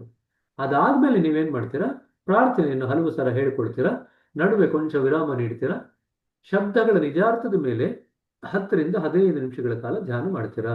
ಅವುಗಳನ್ನು ಅರ್ಥೈಸಿಕೊಳ್ಳುವ ಬದಲು ನೀವು ನಿಮ್ಮ ಹೃದಯದಲ್ಲಿ ಅನುರಣಿಸುವುದನ್ನು ಅನುಭವಿಸ್ತೀರಾ. ಅದರ ಅರ್ಥ ಆಂತರ್ಯದಿಂದ ಹೊರ ಹೊಮ್ಮಲಿಕ್ಕೆ ಅವಕಾಶ ಮಾಡಿಕೊಡ್ತೀರಾ. ಶಬ್ದಗಳಿಗೆ ಅತೀತವಾದಂತಹ ಭಾವನೆಯಲ್ಲಿ ತನ್ಮಯರಾಗಿರ್ತೀರಾ. ಪ್ರಾರ್ಥನೆ ಯಾವುದು ಅಂತಂದ್ರೆ ಪ್ರಾರ್ಥನೆಯನ್ನು ಬರಿಬೇಕಾಗುತ್ತೆ. 3 ಲೈನ್ ಪ್ರಾರ್ಥನೆ ಏನಿದೆ ಅದನ್ನು ಬರಿಬೇಕಾಗುತ್ತೆ. ಇದು ಸ್ಪಷ್ಟ ಇದೆ ಅಂತ ಅನ್ಕೊಳ್ತೀನಿ. ಸೊ ದಟ್ ನಿಮ್ ಕನ್ನಡದಲ್ಲೂ ಅದೇ ಇದೆ ಅಂತ ತೋರಿಸ್ಲಿಕ್ಕೋಸ್ಕರ ನಾನು ಕೆಳಗಡೆ ಹೋದೆ. ಈಗ ನಾವು ಪ್ರಾರ್ಥನಾಮಯ ಧ್ಯಾನ ಏನಿದೆ, ಇದು ಪ್ರಾರ್ಥನಾತ್ಮಕ ಸೂಚನೆಗಳೇನಿದೆ, ಪ್ರೇಯರ್ಫುಲ್ ಸಜೆಷನ್ಸ್, ಅದನ್ನು ನೋಡೋಣ. ಪ್ರಾರ್ಥನಾದಾಯಕ ಸೂಚನೆಗಳು ಯಾವುವು? ಕನ್ನಡದಲ್ಲಿ ಕೇಳಿದಾಗ ನಮ್ಮ ಸುತ್ತಮುತ್ತಲಿನ ಗಾಳಿಯ ಕಣಗಳು, ಗಿಡಮರಗಳು, ಪಕ್ಷಿಗಳು ಮತ್ತು ಜನರು ನಮ್ಮ ಸುತ್ತಲಿರುವವರೆಲ್ಲರೂ ದೈವಿ ಸ್ಮರಣೆಯಲ್ಲಿ ಗಾಢವಾಗಿ ತಲ್ಲೀನರಾಗಿದ್ದಾರೆ. ಎಲ್ಲರೂ ಮೂಲದೊಡನೆ ಅಂತರ್ಗತರಾಗಿದ್ದಾರೆ ಮತ್ತು ಅದರಲ್ಲಿ ಶಾಂತಿ ಮತ್ತು ಮಿತತ್ವವು ವೃದ್ಧಿಯಾಗುತ್ತಿದೆ. ಇದಿಷ್ಟು ಒಂದೇನೆ. ಕೆಲವು ಸತಿ ಏನ್ ಮಾಡ್ತಾರೆ ಜನ, ಇದನ್ನ ಸ್ಪ್ಲಿಟ್ ಮಾಡಿ ಬರೀತಾರೆ. ಮೊದಲನೇ ಸಜೆಷನ್ ಏನಂತ ಬರೀತಾರೆ, ನಮ್ಮ ಸುತ್ತಮುತ್ತಲಿನ ಗಾಳಿಯ ಕಣಗಳು, ಗಿಡ ಮರಗಳು, ಪಕ್ಷಿಗಳು ಮತ್ತು ಜನರು ನಮ್ಮ ಸುತ್ತಮುತ್ತಲಿರುವ ಎಲ್ಲವೂ ಕೂಡ ದೈವಿ ಸ್ಮರಣೆಯಲ್ಲಿ ಗಾಢವಾಗಿ ತಲ್ಲೀನವಾಗಿದೆ. ಇದು ಒಂದು ಅಂತ ಬರೀತಾರೆ. ಕೆಲವು ಸತಿ ಏನ್ ಮಾಡ್ತಾರೆ, ಒಂದೇದರಲ್ಲೇ ಇರ್ತಕ್ಕಂಥ ಇದೆಯಲ್ಲ ಇನ್ನೊಂದು ಭಾಗ, ಅದನ್ನ ಅವರು ಇನ್ನೊಂದು ಅಂತ ಬರೆದ್ಬಿಡ್ತಾರೆ. ಎಲ್ಲರೂ ಮೂಲದೊಡನೆ ಅಂತರ್ಗತರಾಗಿದ್ದಾರೆ ಮತ್ತು ಅವರಲ್ಲಿ ಶಾಂತಿ ಮತ್ತು ಮಿತತ್ವ ವೃದ್ಧಿ ಆಗುತ್ತಿದೆ. ಇದನ್ನ ಎರಡನೇದು ಅಂತ ಬರೆದ್ಬಿಡ್ತಾರೆ. ಬಟ್ ಅದನ್ನ ಜ್ಞಾಪಕ ಇಟ್ಕೋಬೇಕಾಗಿರೋದು, ಪ್ರಾರ್ಥನಾತ್ಮಕ ಸೂಚನೆಗಳು ಕೇವಲ 3 ಇರೋದು. ಹಾಗಾಗಿ 3 ಬರಿಬೇಕಾಗುತ್ತೆ. ನೀವು ಸ್ಪ್ಲಿಟ್ ಮಾಡಿ ಜಾಸ್ತಿ ಬರೀತು ಅಂತಂದ್ರೆ ಅವ್ರದನ್ನ ಗಣನೆಗೆ ತಗೊಳ್ಳಲ್ಲ. ಸೊ ಇದು ಎರಡೂ ಸೇರಿ ಒಂದು ಪ್ರಾರ್ಥನಾತ್ಮಕ ಸೂಚನೆ ಆಯ್ತು. ತದನಂತರ ಎಲ್ಲರೂ ಯೋಗ್ಯ ಚಿಂತನೆ, ಸೂಕ್ತ ತಿಳುವಳಿಕೆ ಮತ್ತು ಜೀವನದಲ್ಲಿ ಪ್ರಾಮಾಣಿಕತೆಯನ್ನು ಬೆಳೆಸಿಕೊಳ್ಳುತ್ತಿದ್ದಾರೆ. ಯೋಗ್ಯ ಚಿಂತನೆ, ಸೂಕ್ತ ತಿಳುವಳಿಕೆ ಮತ್ತು ಜೀವನದಲ್ಲಿ ಪ್ರಾಮಾಣಿಕತೆಯನ್ನು ಬೆಳೆಸಿಕೊಳ್ಳುತ್ತಿದ್ದಾರೆ. ಇದು ಎರಡನೇದು. ಪರಮಾತ್ಮನಿಗಾಗಿ ತೀವ್ರವಾಗಿ ಹಂಬಲಿಸುತ್ತಿರುವ ಎಲ್ಲರೂ ಸಹಜ ಮಾರ್ಗದೆಡೆಗೆ ಆಕರ್ಷಿತರಾಗುತ್ತಿದ್ದಾರೆ. ಮೂರನೇದು, ಪರಮಾತ್ಮನಿಗಾಗಿ ತೀವ್ರವಾಗಿ ಹಂಬಲಿಸುತ್ತಿರುವ ಎಲ್ಲರೂ ಸಹಜ ಮಾರ್ಗದ ಎಡೆಗೆ ಆಕರ್ಷಿತರಾಗುತ್ತಿದ್ದಾರೆ. ಮತ್ತೆ ನಾವು ವಾಪಸ್ ಇಂಗ್ಲಿಷ್ಗೆ ಹೋಗ್ತೀನಿ ಈಗ. ಯಾಕೆ ಅಂತ ಹೇಳ್ತೀನಿ ನೋಡ್ರಿ. ಎರಡನೇದರಲ್ಲಿ ಮತ್ತೆ ಎರಡನೇ ಸೆಂಟೆನ್ಸ್ ಇದೆ, they are attaining rightness in action and perfection in character. ಅದನ್ನ ಇವರು ಇಲ್ಲಿ ಬಿಟ್ಬಿಟ್ಟಿದ್ದಾರೆ. ಅದನ್ನ ನೀವು ಸೇರಿಸ್ಕೋಬೇಕು. ನೋಡ್ರಿ, ಇಂಗ್ಲಿಷ್ ನಲ್ಲಿ they are attaining rightness in action and perfection in character. ಅದನ್ನ ನಾವು ಟ್ರಾನ್ಸ್ಲೇಟ್ ಮಾಡಿ ನೋಡ್ಬೇಕಾಗತ್ತೆ, ಎಕ್ಸಾಕ್ಟ್ ವರ್ಡ್ಸ್ ಏನ್ ಬರುತ್ತೆ ಅಂತ. ನಾನು ನಿಮ್ಗೆ ಬೇಕಾದ್ರೆ ಟ್ರಾನ್ಸ್ಲೇಟ್ ಮಾಡಿಸಿ ಕಳಿಸ್ತೇನೆ ನಿಮಗೆ, ಸೆಂಡ್ ಇಟ್ ಟು. ಯಾಕಂತಂದ್ರೆ ನಮಗೆ ಮನಸ್ಸಿಗೆ ಬಂದಂಗೆ ಅದನ್ನ ಟ್ರಾನ್ಸ್ಲೇಟ್ ಮಾಡೋ ಬದಲಿಗೆ ಆ ಟ್ರಾನ್ಸ್ಲೇಷನ್ ಟೀಮ್ ಏನಿದೆ ಅವ್ರನ್ನ ಕೇಳ್ಬಿಟ್ಟು ಅದಕ್ಕೆ ಇರತಕ್ಕಂಥ ಎಕ್ಸಾಕ್ಟ್ ಪದಗಳೇನಿದೆ, ಅತ್ಯಂತ ಸ್ಪಷ್ಟವಾದಂಥ ನಿಖರವಾದಂಥ ಪದ ಏನಿದೆ ಅದನ್ನು ಉಪಯೋಗಿಸ್ಕೊಂಡು ನಿಮಗೆ ಅದನ್ನ ಟ್ರಾನ್ಸ್ಲೇಟ್ ಮಾಡಿ ಭಾಷಾಂತರ ಮಾಡಿ ನಿಮ್ಗೆ ಕಳಿಸ್ತೀನಿ. ಬಟ್ ಆದ್ರೆ ಇದು ನಿಮಗೆ ಮನಸ್ಸಿನ ಗಮನಕ್ಕೆ ತರ್ತಾ ಇದ್ದೀನಿ. ಇಂಗ್ಲಿಷ್ನಲ್ಲಿ ಎರಡನೇ ಸೂಚನೆಯಲ್ಲಿ ಎರಡನೇ ಸೆಂಟೆನ್ಸ್ ಇದೆ, they are attaining rightness in action and perfection in character. ಅದು ಕನ್ನಡದಲ್ಲಿ ಇಲ್ಲ, ಹಾಗಾಗಿ ಅದು ನಿಮ್ಗೆ ಗಮನಕ್ಕೆ ತರ್ತಾ ಇದ್ದೀನಿ. ಕೆಲವು ಸತಿ ಏನ್ ಮಾಡ್ತಾರೆ, ಪ್ರಾರ್ಥನಾತ್ಮಕ ಸೂಚನೆಗಳು ಬರೀರಿ ಅಂತಂದ್ರೆ 5 ಅಂತ ಬರೆದು ಮೊದಲನೇದನ್ನ 2 ಸ್ಪ್ಲಿಟ್ ಮಾಡ್ತಾರೆ, ಎರಡನೇದನ್ನ 2 ಸ್ಪ್ಲಿಟ್ ಮಾಡ್ತಾರೆ, ಮೂರನೇದನ್ನ 1 ಬರೀತಾರೆ. ಒಟ್ಟು 5 ಅಂತ ಆಯ್ತು ಅವಾಗ. Actually right the ಪ್ರೇಯರ್ಫುಲ್ 3 prayerful suggestions ಅಂತಂದ್ರೆ ಇಲ್ಲಿ ಹೆಂಗ್ ಕೊಟ್ಟಿದ್ದಾರೆ ಇದರ ಪ್ರಕಾರನೇ ಬರೀಬೇಕು. ಇದು ಅರ್ಥ ಆಗ್ತಿದ್ಯಾ? ಏನಾದ್ರು ಡೌಟ್ ಇದೆಯಾ? ಸೊ ಕೆಲವು ಸತಿ ಏನ್ ಮಾಡ್ತಾರೆ, ಮೊದಲನೇದಲ್ಲಿ 2 ಸೆಂಟೆನ್ಸ್ ಇದೆ, ಅದನ್ನ 2 ಬರೀತಾರೆ. ಎರಡನೇದರಲ್ಲಿ 2 ಸೆಂಟೆನ್ಸ್ ಇದೆ, ಅದನ್ನ 2 ಬರೀತಾರೆ. ಮೂರನೇದರಲ್ಲಿ 1 ಇದೆ, 1 ಹಾಗೆ ಬರೀತಾರೆ. ಅವಾಗ 5 ಪ್ರಾರ್ಥನಾತ್ಮಕ ಸೂಚನೆಗಳು ಅಂತ ಹೇಳ್ತಾರೆ. ಆಕ್ಚುಲಿ 5 ಇಲ್ಲ, ಇರದೆ 3. ಸರಿನಾ? ಆ ಎರಡನೇದ್ರಲ್ಲಿ ಏನಿದೆ ಕನ್ನಡದಲ್ಲಿ ಬಿಟ್ಟು ಹೋಗಿದೆ 2ನೇ ಸೆಂಟೆನ್ಸು, ಅದನ್ನು ನಾನು ಭಾಷಾಂತರ ಮಾಡಿಸಿ ನಿಮಗೆ ಕಳಿಸ್ಕೊಡ್ಲಿಕ್ಕೆ ಪ್ರಯತ್ನ ಪಡ್ತೀನಿ. ಸರಿನಾ? ನೋಡ್ರಿ, 2 ಕಂಪೇರ್ ಮಾಡ್ತು ಅಂತಂದ್ರೆ ನಿಮಗೆ ಎರಡರಲ್ಲೂ ಇರ್ತಕ್ಕಂಥ ತೊಡಕುಗಳೇನಿದೆ ಅದು ಗೊತ್ತಾಗುತ್ತೆ ನಿಮ್ಗೆ ಸ್ಪಷ್ಟವಾಗಿ, ಅಲ್ವಾ? ಸೊ ಈಗ ನೀವು prayer meditation as a normal ಅಭ್ಯಾಸಿ ಹೇಗೆ ಮಾಡ್ತೀರಾ ಅಂತಂದ್ರೆ, ನಾವು ಬರೀ ಕಡೆ ಭಾಗ ಓದಿದ್ವಲ್ಲ, ರಿಪೀಟ್ ದ ಪ್ರೇಯರ್, ಗ್ಯಾಪ್ ಕೊಡಿ, ನಂತರ ಅರ್ಥದ ಹಿಂದೆ ಹೋಗಿ, ಆಮೇಲೆ ಹೃದಯದಲ್ಲಿ ಅದು ಭಾವನೆಗಳು ಅನುರಣನೆ ಮಾಡಲಿ, ಅದನ್ನು ಬರಿಬೇಕಾಗ್ತದೆ. ತೀವ್ರ ಅಭ್ಯಾಸಿಯಾಗಿ ನೀವು ರಾತ್ರಿ ಪ್ರಾರ್ಥನೆಯನ್ನ ಹೇಗೆ ಅಭ್ಯಾಸ ಮಾಡಿತಾರೆ ಅಂತ ಬರೀರಿ ಅಂತಂದ್ರೆ, ಅವಾಗ ನೀವು ಪಾಯಿಂಟ್ ಎ ಮೆಡಿಟೇಷನ್ 10 ಮ್ಯಾಕ್ಸಿಮ್ಸ್ 5 ನಿಮಿಷ, ಅದಾದ್ಮೇಲೆ ಪ್ರಾರ್ಥನೆ ಮತ್ತು ಧ್ಯಾನ ಅದನ್ನ ಬರಿಬೇಕಾಗತ್ತೆ. ಸೊ 2 ಸ್ಪಷ್ಟವಾಗಿರಲಿ. ಸಾಮಾನ್ಯ ಅಭ್ಯಾಸಿಗೆ ಬರೀ ಕಡೆಯ ಭಾಗ ಮಾತ್ರ ಬರಿತೀವಿ, ಪ್ರಾರ್ಥನಾ ಧ್ಯಾನ ಏನಿದೆ ಅಷ್ಟು ಮಾತ್ರ ಹೇಳ್ತೀವಿ. ತೀವ್ರ ಅಭ್ಯಾಸಿಗೆ ಪಾಯಿಂಟ್ ಎ ಮೆಡಿಟೇಷನ್, ಆಮೇಲೆ 10 ಮ್ಯಾಕ್ಸಿಮ್ಸ್ ಅಭ್ಯಾಸ, ಅದಾದ್ಮೇಲೆ ಪ್ರಾರ್ಥನೆ ಧ್ಯಾನ, ಈ ರೀತಿಯಾಗಿ ಬರಿಬೇಕಾಗುತ್ತೆ. ಸ್ಪಷ್ಟ ಇದೆಯಾ? ಕ್ಲಿಯರ್ ಇದೆ ಅಲ್ವಾ? ಯಾಕಂದ್ರೆ ಕೆಲವು ಸತಿ ಏನ್ ಮಾಡ್ತೀರಾ, ನಿಮ್ಗೆ ಗೊಂದಲ ಆದಾಗ ಪರೀಕ್ಷೆನಲ್ಲಿ ಒಂದಕ್ಕೊಂದು ಮಾಡಿ ಬರೆದು ಬಿಡ್ತೀರ. ಹಾಗಾಗಿ ಸ್ಪಷ್ಟತೆಯನ್ನು ಕೊಡ್ತಾ ಇದ್ದೀನಿ ಅಷ್ಟು. ಸರಿನಾ? ಸರಿ. ಇಲ್ಲಿಗೆ ನಿಲ್ಲಿಸೋಣಂತೆ. ಏನಾದ್ರು ಪ್ರಶ್ನೆಗಳಿದ್ರೆ ಕೇಳಿ.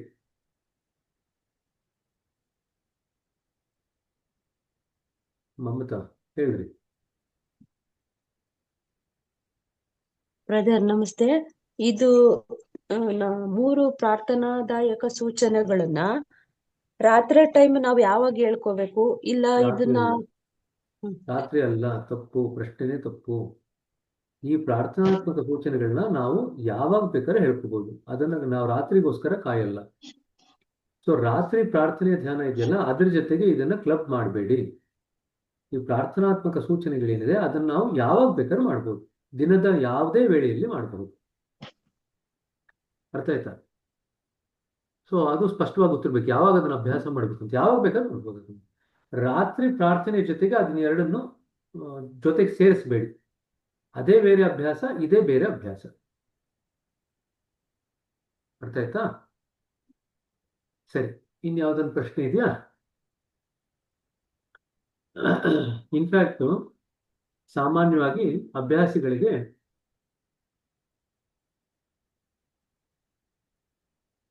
ಬೇರೆಯವರ ಮೇಲೆ, ಹೊರಗಿನ ವಸ್ತುಗಳ ಮೇಲೆ ಕೆಲಸ ಮಾಡಲಿಕ್ಕೆ ಯಾವುದೇ ರೀತಿಯಾದಂಥ ಶಕ್ತಿ ಇಲ್ಲ. ಏಕೆಂದರೆ ಗುರುಗಳು ನಿಮಗೆ ಪ್ರಶಿಕ್ಷಕರಾಗಿ ತಮ್ಮ ಶಕ್ತಿಯನ್ನು ಇನ್ನೂ ಜೋಡಿಸಿಲ್ಲ. ಆದರೆ ನಾವು ಮಾಡ್ತಕ್ಕಂಥ ಧ್ಯಾನದಿಂದನೇ ಬರ್ತಕ್ಕಂಥ ಶಕ್ತಿಯನ್ನು ಉಪಯೋಗಿಸ್ಕೊಂಡು ಬೇರೆಯವರ ಮೇಲೂ ಕೂಡ ಒಳ್ಳೆಯ ಪ್ರಭಾವವನ್ನು ಬೀರಲಿಕ್ಕೆ ಈ ಪ್ರಾರ್ಥನಾತ್ಮಕ ಸೂಚನೆಗಳಿದೆ. ವಿ ಆಲ್ ಮೆಡಿಟೇಟ್, ಧ್ಯಾನ ಎಲ್ಲ ಮಾಡ್ತೀವಲ್ಲ, ಧ್ಯಾನ ಎಲ್ಲ ಮಾಡಿದಾಗ ನಮಗೆ ಆ ಧ್ಯಾನದಿಂದ ಒಂದಿಷ್ಟು ಶಕ್ತಿ ಬರುತ್ತೆ. ದೈವಿ ಶಕ್ತಿ ನಮ್ಮಲ್ಲಿ ಶೇಖರಣೆ ಆಗ್ತಾ ಹೋಗುತ್ತೆ. ಈಗ ಆ ದೈವಿ ಶಕ್ತಿ ನಮ್ಮಲ್ಲೇ ಶೇಖರಣೆ ಆದಮೇಲೆ ನಮಗೆ ಮಾತ್ರ ನಾವು ಅದನ್ನು ಉಪಯೋಗಿಸ್ಕೊಂಡ್ರೆ ಪ್ರಯೋಜನ ಇಲ್ಲ. ನಮ್ಮ ಸುತ್ತಮುತ್ತ ಇರತಕ್ಕಂಥ ಜನಗಳಿರ್ಬೋದು, ಪಕ್ಷಿಗಳಿರ್ಬೋದು, ಗಿಡ ಮರಗಳಿರ್ಬೋದು, ಗಾಳಿಯ ಕಣಗಳಿರ್ಬೋದು, ಇವೆಲ್ಲಕ್ಕೂ ಕೂಡ ನಮ್ಮ ದೈವಿ ಶಕ್ತಿಯನ್ನ ಉಪಯೋಗಿಸ್ಕೊಂಡು ಪ್ರಭಾವ ಬೀರಲಿಕ್ಕೆ ಈ ಪ್ರಾರ್ಥನಾತ್ಮಕ ಸೂಚನೆಗಳಿರುತ್ತೆ. ಅರ್ಥ ಆಯ್ತಾ? ಅಭ್ಯಾಸಿಯಾಗಿ ಇನ್ನೊಬ್ಬರ ಮೇಲೆ ಪ್ರಭಾವ ಬೀರಲಿಕ್ಕೆ ಈ ಪ್ರಾರ್ಥನಾತ್ಮಕ ಸೂಚನೆಗಳಿದೆ. ಇಲ್ಲದೇ ಇದ್ರೆ ಅಭ್ಯಾಸಿಯಾಗಿ ಇನ್ನೊಬ್ಬರ ಮೇಲೆ, ಬೇರೆ ವಸ್ತುಗಳ ಮೇಲೆ ನಿಮಗೆ ಪ್ರಭಾವ ಬೀರಲಿಕ್ಕೆ ಯಾವುದೇ ರೀತಿಯಾದಂಥ ಶಕ್ತಿ ಇಲ್ಲ. ಅರ್ಥ ಆಯ್ತಾ? ಇದರಿಂದ ನೀವು ಬೇರೆಯವರ ಮೇಲೆ, ಬೇರೆ ಇರತಕ್ಕಂಥ ವಸ್ತುಗಳ ಮೇಲೆ, ಹೊರಗಡೆ ಇರತಕ್ಕಂಥ ವಸ್ತುಗಳ ಮೇಲೆ ಪ್ರಭಾವ ಬೀರಬಹುದು. ಇದು ಜ್ಞಾಪಕ ಇಟ್ಕೊಳ್ರಿ. ಸೊ ಗುರುಗಳು ನಿಮಗೆ ಹೊಸ ಒಂದು ಅಸ್ತ್ರವನ್ನು ಕೊಟ್ಟಿದ್ದಾರೆ, ಹೊಸ ಒಂದು ಶಕ್ತಿಯನ್ನು ಕೊಟ್ಟಿದ್ದಾರೆ. ನಿಮ್ಮಲ್ಲಿ ಶೇಖರಣೆ ಆಗ್ತಕ್ಕಂಥ ದೈವಿ ಶಕ್ತಿಯನ್ನು ಉಪಯೋಗಿಸ್ಕೊಂಡು ಪ್ರಾರ್ಥನಾತ್ಮಕವಾದಂಥ ಸೂಚನೆಗಳಿಂದ ನಮ್ಮ ಸುತ್ತಮುತ್ತಲಿನ ವಾತಾವರಣದ ಮೇಲೆ ನಮ್ಮ ಪ್ರಭಾವವನ್ನು ಬೀರಬಹುದು. ಸರಿನಾ? ಮನೆಯಲ್ಲಿ ಕಷ್ಟ ಅಂತ ಹೇಳ್ತೀರಾ. ಸಪೋಸ್ ಮನೆಯಲ್ಲಿ ತುಂಬಾ ಜಗಳಗಳು, ಕದನಗಳು ನಡೀತಾ ಇದೆ, ಕಷ್ಟ ಅಂತ ಹೇಳ್ತೀರಾ ಅಂತ ಇಟ್ಕೊಳ್ರಿ. ಆವಾಗ ನೀವು ಪ್ರಾರ್ಥನಾತ್ಮಕ ಸೂಚನೆಗಳನ್ನ ಕೊಡ್ತು ಅಂತಂದ್ರೆ ಕಾಲಕ್ರಮೇಣದಲ್ಲಿ ಆ ವಾತಾವರಣ ತಿಳಿ ಆಗ್ತಾ ಹೋಗುತ್ತೆ. ಅರ್ಥ ಆಗ್ತಿದ್ಯಾ? ನೀವೆಲ್ಲೋ ಮದುವೆ ಮನೆಗೆ ಹೋಗ್ತೀರಾ. ಮದುವೆ ಮನೆಗೆ ಹೋದಾಗ ಪ್ರಾರ್ಥನಾತ್ಮಕವಾದಂಥ ಸೂಚನೆಗಳೇನಿದೆಯಲ್ಲ, ಪ್ರಾರ್ಥನಾದಾಯಕ ಸೂಚನೆಗಳು, ಅದನ್ನು ಕೊಡ್ರಿ. ಕೊಟ್ಟಾಗ ಅಲ್ಲಿರ್ತಕ್ಕಂಥವ್ರಿಗೆಲ್ರಿಗೂ ಕೂಡ ಅದರಿಂದ ಲಾಭ ಆಗುತ್ತೆ. ಎಲ್ಲೋ ಟ್ರಾವೆಲ್ ಮಾಡ್ತಿರ್ತೀರ, ಬಸ್ಸಲ್ಲಿ ಹೋಗ್ತಿರ್ತೀರ, ಟ್ರೈನಲ್ಲಿ ಹೋಗ್ತಿರ್ತೀರ, ಈ ಸೂಚನೆಗಳನ್ನ ಕೊಟ್ಕೊಂಡು ಕೂತ್ಕೊಳ್ರಿ. ನಿಮ್ಮ ಮನಸ್ಸು ಗುರುಗಳ ಕಡೆಗೆ ತಿರ್ಕೊಂಡಿರುತ್ತೆ. ಸುತ್ತಮುತ್ತ ಎಲ್ಲರಿಗೂ ಇರೋರ್ಗೂ ಕೂಡ ಅದರಿಂದ ಪ್ರಯೋಜನ ಆಗುತ್ತೆ. ಯಾಕೆ ಅದನ್ನು ಮಾಡಬಾರ್ದು? ಹಾಗಾಗಿ ಈ ಪ್ರಾರ್ಥನಾದಾಯಕ ಸೂಚನೆಗಳಿದೆಯಲ್ಲ, ಅದನ್ನು ನಾವು ಯಾವಾಗ ಬೇಕಾದ್ರೂ ಎಲ್ಲಿ ಬೇಕಾದರೂ ಅಭ್ಯಾಸ ಮಾಡಬಹುದು. ಅದಕ್ಕೆ ಯಾವುದೇ ಇದ್ದಂಥ ನಿಬಂಧ ಏನಿಲ್ಲ, ಇಲ್ಲೇ ಮಾಡಬೇಕು ಅಲ್ಲೇ ಮಾಡಬೇಕು ಅಂತ ಯಾವ ನಿಬಂಧನೂ ಇಲ್ಲ. ಸರಿನಾ? ಆಯ್ತು. ಶ್ರುತಿ. ನಮಸ್ತೆ ಬ್ರದರ್. ಆಸ್ ಎನ್ ಇಂಟೆನ್ಸ್ ಅಭ್ಯಾಸಿನಲ್ಲಿ 3ನೇ point practice maximum 10 for 5 minutes ಅಂತ ಕೇಳಿದ್ದಾರೆ. ಅಷ್ಟೇ ಬರೆದ್ರೆ ಸಾಕಾ? ಎಕ್ಸ್ಪ್ಲೇನ್ ಅಷ್ಟಾಗಲ್ಲ.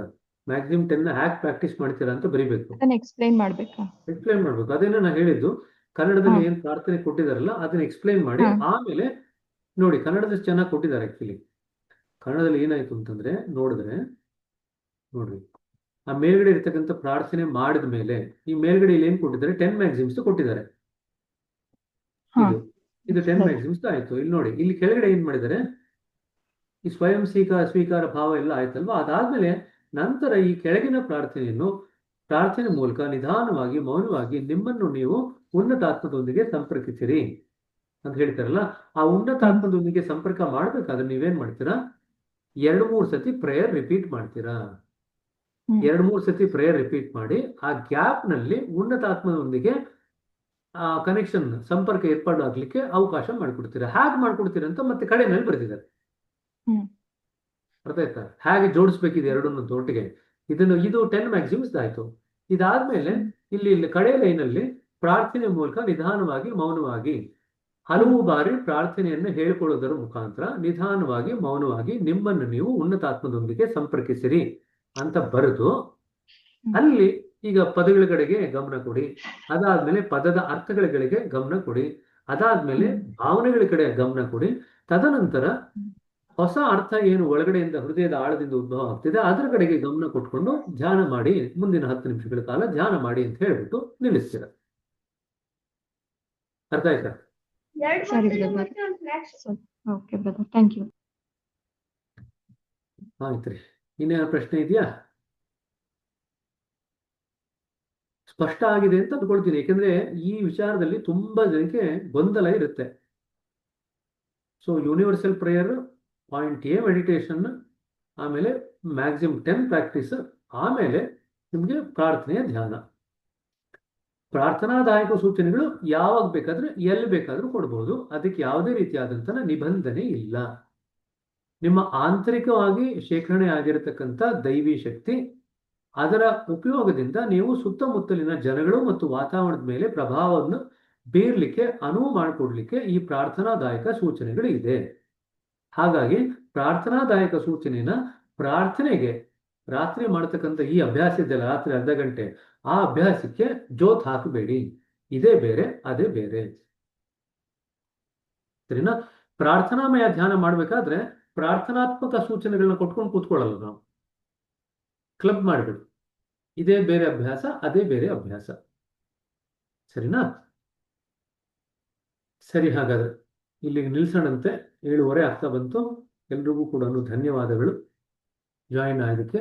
ನಾಳೆ ಯಥಾ ಪ್ರಕಾರ 7:15 6:15 ಮತ್ತೊಮ್ಮೆ ಎಲ್ಲರೂ ಸೇರೋಣಂತೆ. ಸರಿನಾ? ರೆಕಾರ್ಡಿಂಗ್ ಎಲ್ಲ ಕೇಳಿಸ್ಕೊಳ್ತಾ ಇದ್ದೀರಾ, ನಾನು ನೋಡ್ತಾ ಇದ್ದೀನಿ. ಒಂದಿಷ್ಟು ಜನ ಕೇಳಿಸ್ಕೊಳ್ತಾ ಇದ್ದೀರಾ, ಅದನ್ನ ಕೇಳಿಸ್ಕೊಂಡು ಸ್ಪಷ್ಟ ಮಾಡ್ಕೊಳ್ರಿ. ಸರಿನಾ? ಆಮೇಲೆ ನೆನ್ನೆದು ನಾವೇನ್ ಮಾತಾಡಿದ್ವಿ, ತುರ್ತು ಶುದ್ಧೀಕರಣದ ಬಗ್ಗೆ. ತುರ್ತು ಶುದ್ಧೀಕರಣದ ಬಗ್ಗೆ ಆ 1 ಸೆಂಟೆನ್ಸ್ ಏನಿದೆಯಲ್ಲ, ಹಾಗೆ ಅದನ್ನು ಬೈ ಹಾರ್ಟ್ ಮಾಡ್ಬಿಟ್ಟು ಬರೀರಿ. ಆದ್ರೆ ನಿಮ್ಮ ಮನಸ್ಸಿನಲ್ಲಿ ಸ್ಪಷ್ಟ ಇರಬೇಕು ಏನ್ ಮಾಡ್ತಾ ಇದ್ದೀರಾ ಅಂತ. ವಿಷಯನ ಕ್ಲೀನ್ ಮಾಡ್ತಿದ್ದಿಲ್ಲ, ವಿಷಯದಿಂದ ಆಗ್ತಿರ್ತಕ್ಕಂಥ ಪರಿಣಾಮವನ್ನು ಕ್ಲೀನ್ ಮಾಡ್ತಾ ಇದ್ದೀರಾ. ಇದು ನಿಮಗೆ ಗೊತ್ತಿರಬೇಕು. ಆದ್ರೆ ಅಲ್ಲಿ ಏನ್ ಅದು ಸೆಂಟೆನ್ಸ್ ವಾಕ್ಯ ಏನ್ ಬರೆದಿದ್ದಾರೆ ಅದನ್ನ ಹಾಗೆ ರಿಪೀಟ್ ಮಾಡ್ರಿ ಅಷ್ಟೆ. ಸರಿನಾ? ಸರಿ, ಹಾಗಾದ್ರೆ ಶುಭ ದಿವಸ. ನಾಳೆ ಕ್ಲಾಸ್ ಇದೆಯಾ ಬ್ರದರ್? ನಾಳೆ ಕ್ಲಾಸ್ ಇದೆಯಾ ಬ್ರದರ್? ಸಂಡೇ? ನಾಳೆ ಯಾವ ವಾರ ರೀ? ಓ, ಸಾಟರ್ಡೆ. ಸರಿ. ಆಲ್ರೆಡಿ 1 ದಿವಸ ಮುಂದೆ ಇದ್ರಲ್ರಿ ನೀವು. ಆಯ್ತು ರೀ, ನಾಳೆ ಬೆಳಿಗ್ಗೆ ಯಥಾ ಪ್ರಕಾರ ಸಿಗೋಣ. ಆಯ್ತಾ? ನಮಸ್ತೆ ಕಣ್ರಿ.